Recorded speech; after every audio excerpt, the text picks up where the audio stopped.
তোমাকে চাই, শুধু তোমাকে চাই, জীবনে আর কিছু পাই বা না পাই। ঘটনাটা আরেকটা থাকলো, এই ছবির প্রত্যেকটা ফিমেল কণ্ঠটা যেটা সাবিনা ইয়াসমিনকে ডিমান্ড করতো, কিন্তু সে সময় সাবিনা ইয়াসমিনকে পাওয়া যাচ্ছিল না নানা কারণে। ইমতিয়াজ বুলবুল কেন যেন সাহস করে বলল যে আমি সব গানগুলো কনক চাপাকে দিয়ে গাইব। সে সময় একটা দ্বিধাদ্বন্দ্ব ছিল সালমান মৌসুমীর ভিতরে, একটা যে একজন আরেকজনের সাথে কাজ করবো না। কিন্তু অবাক বিস্মিত হলাম যে মুহূর্তের দিনে যখন সালমান শাবনূরকে নিয়ে আমি 3 নম্বর ফ্লোরে গান করবো একটা সেট ফেলেছি, সে সেটে মৌসুমী এসে হাজির হলো আর কি, এবং শুভেচ্ছা জানালো, এবং জাবেদকে দিয়ে সেই গান শুরু হলো। আমার নাকের ফুল বলে গো তুমি যে আমার, আমার কানের দুল বলে রে তুমি যে আমার। তো এইভাবে তোমাকে চাই ছবির নামটা আসছে আর কি। সালমান শাবনূরকে নিয়ে বানানো ছবিটা অত্যন্ত যত্নে বানানো, এবং শিল্পী দুজনের অত্যন্ত মনোযোগে বানানো, ডিভোশনে বানানো, পরিশ্রমে বানানো ছবিটা হিট হয়ে গেল। গানে হিট, অভিনয় হিট, জুটি হিট। তোমাকে চাই, শুধু তোমাকে চাই, জীবনে আর কিছু পাই বা না পাই। ঘটনাটা আরেকটা থাকলো, এই ছবির প্রত্যেকটা ফিমেল কণ্ঠটা যেটা সাবিনা ইয়াসমিনকে ডিমান্ড করতো, কিন্তু সে সময় সাবিনা ইয়াসমিনকে পাওয়া যাচ্ছিল না নানা কারণে।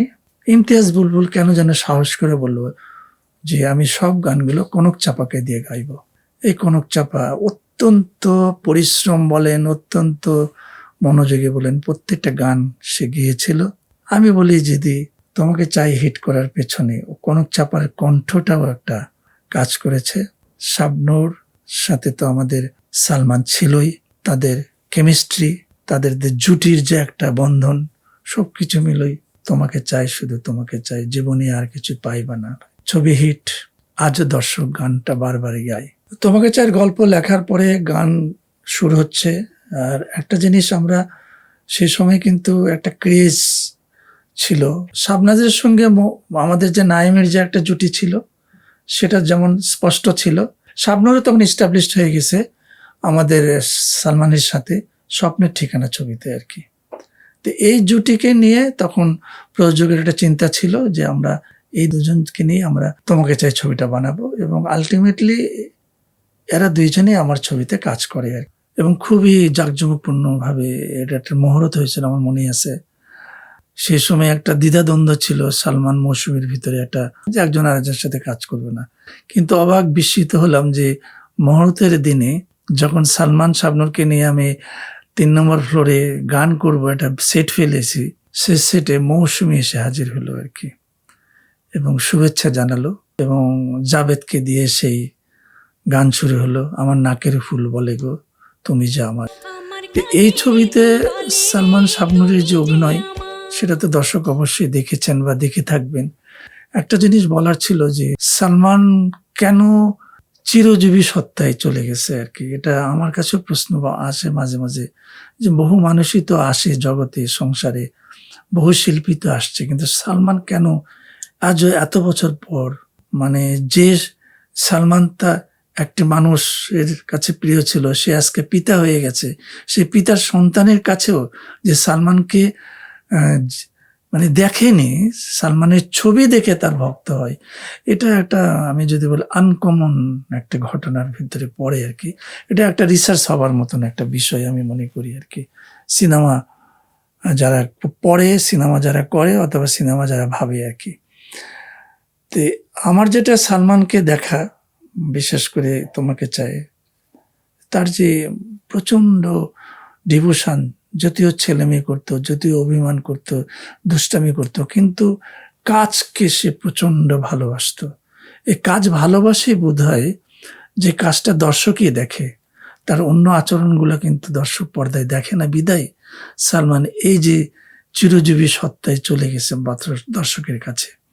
আমার একটা দৃশ্যের কথা আমি বলি, ছবিটা একটা গান আছে, ভালো আছি ভালো থেকো আকাশের ঠিকানায় চিঠি লেখো, এটা রুদ্ধ মোহাম্মদ শহীদুল্লাহর লেখা গান, লেখা কবিতা, পরবর্তী সময়ে গান হয়, নাটকে ব্যবহার হয়।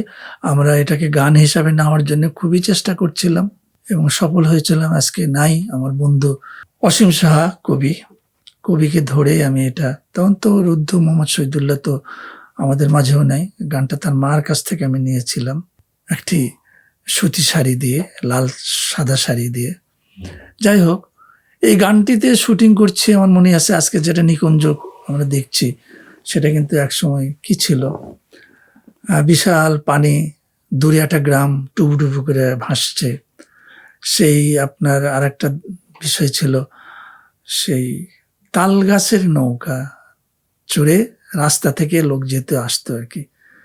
তখন সেগুলো শুকে গেছে।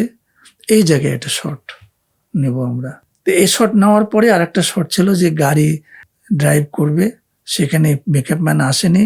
সালমান কি করবে, শুটিং এর সময় চলে যাচ্ছে। সে নিজেই সে রাস্তার ধুলোবালি শরীরে লাগিয়ে একদম মেকআপ তৈরি করলো। এই যে শিল্পীর যে, এটা কিন্তু একজন শিল্পী না করলেও পারতো, সে মেকআপ ম্যানের জন্য অপেক্ষা করলেও পারতো। এই সালমানের এই যে একাত্মতা, এই ডিভোশনটা আমাকে আজও মনে পড়ে। আর তার জীবনের যে পতনটা, বা তার জীবনে যে ক্ষয়ে যাওয়া, তার জীবন যে চলে যাওয়া, এর সাথে যেন আমার ছবির গানটা যেন মিলে যায়।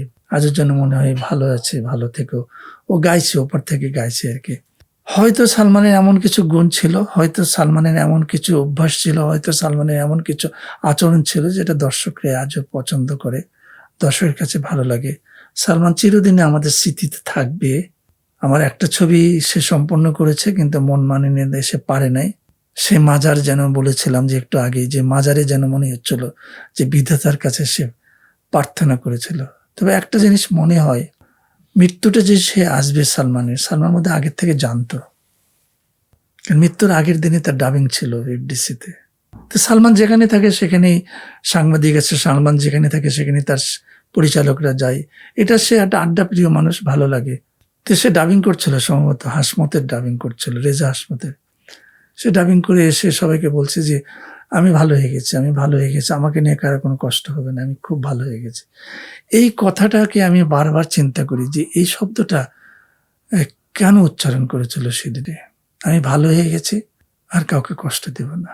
আমাদেরকে দেখেই হয়তো বলছে যে আমরা তো ওর শিডিউলে কষ্ট পাই, আমরা তো হঠাৎ করে শিডিউল অ্যাপসেট হয়ে যায়। তোমাকে চাই কিন্তু হিট করে। তো এই হিটের পরে আমার যেটা হলো যে পরিচালক হিসেবে আবার মনে হয় যে আমি একটা পরিচালকের হয় না, একটা ছবি হিট করলে যেমন সবকিছু বাধা চলে যায়, সবকিছু আবার নতুন আসা শুরু হয়। তখন কামাল ইউসুফ সাহেব মনে করলো যে আমরা কিছু রেগুলার ছবি তৈরি করব, প্রেমের ছবি তৈরি করবো আর কি। পরের ছবিটা কিন্তু আর সালমানকে নেওয়া হলো। সেটা ছিল খুবই বেদনাদায়ক ঘটনা আছে। মন মানে না, শুরু হয়ে গেল, যথারীতি ছবির শুটিং হলো। সারাটা রাত সেই ট্রাকের ভিতরে জেনারেটর নিয়ে সালমানকে নিয়ে আমরা শুট করছি, নানা জায়গায় মাজারে শুট করছি। মাজারটা ছিল লাস্ট 7 নম্বর বড় ফ্লোরে, আকুতি করছে সে মাজারকে রেখে যে পৃথিবীতে তুমি পাঠালে কতটুকু আমি পেলাম, আমি ব্যর্থতা নিয়ে চলে যাবো। আমি জানি না এটা কোনো অদৃশ্য কোনো কাজ ছিল কিনা, আমি জানি না এটা কোনো ঐশ্বরিকভাবে কিছু লেখা ছিল কিনা। এটা ছিল সালমানের শেষ, আমার ছবির শেষ শুটিং। এবং মাজারে সে কাঁদছে, সে গ্লিসারিন তো এমনিই নেয় না, সেদিন আরো গ্লিসারিন নিচ্ছিল না। সে ছবিতে শুট হলো, অসমাপ্ত রেখে সালমান সবাইকে ফাঁকি দিয়ে চলে গেল। অসমাপ্ত ছবি, পরিচালকের অসমাপ্ত স্বপ্ন, তোমাকে চাই। পরে যে সাফল্য আরো আসবে, আরো স্বপ্ন আমরা দেখছিলাম, সেটা ব্যাঘাত হয়ে গেল। পরবর্তীতে এই ছবিতে রিয়াজ এসে আমাদের সাথে জয়েন করলো। মন মানে না।